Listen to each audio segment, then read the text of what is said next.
ప్రజలు పార్వతీపురం ఆర్టీసీ కార్మికులు పని గంటల భారాన్ని తగ్గించాలని సిఐటియు జిల్లా ప్రధాన కార్యదర్శి వై మన్మథరావు నేతృత్వంలో నిరసన కార్యక్రమం నిర్వహించారు. కార్మికుల పని గంటలు 8 గంటల నుండి 10 గంటలకు పెంచడాన్ని ఎస్డబ్ల్యూఎఫ్ తీవ్రంగా వ్యతిరేకిస్తున్నట్టు పేర్కొన్నారు. 4 లేబర్ కోడ్లను రద్దు చేసి జీవో నెంబర్ 70లోని కార్మిక చట్టాలు అమలు చేయాలని డిమాండ్ చేశారు. కొత్త బస్సులు, డ్రైవర్లు, కండక్టర్లు నియామకాలు, మహిళల నైట్ షిఫ్ట్ రద్దు కోరారు. జూలై 9న జరిగే సార్వత్రిక సమ్మెలో కార్మికుల జోక్యం అవసరమని పిలుపునిచ్చారు. 2019 సర్కులను యథాతథంగా అమలు చేయాలి.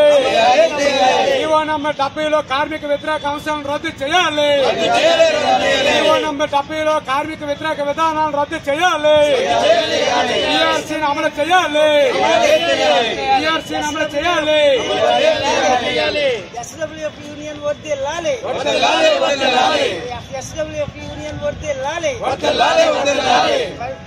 పని గంటల పెంపును వ్యతిరేకించండి. 8 గంటల నుండి 10 గంటల దినం పెంపుదలను వ్యతిరేకించండి. 8 గంటల నుండి 10 గంటల పని గంటల పెంపును వ్యతిరేకించండి. ఉద్యోగులు కార్మికులను బానిసలుగా చేసే లేబర్ కోడ్లు రద్దు చేయాలి. ఉద్యోగులు కార్మికులను బానిసలుగా చేసే లేబర్ కోడ్లు రద్దు చేయాలి. 1/219 సర్కులర్ని యథాతథంగా అమలు చేయాలి. ఆర్టీసీ ఉద్యోగులకి యథాతథంగా 1/219 సర్కులర్ను అమలు చేయాలి.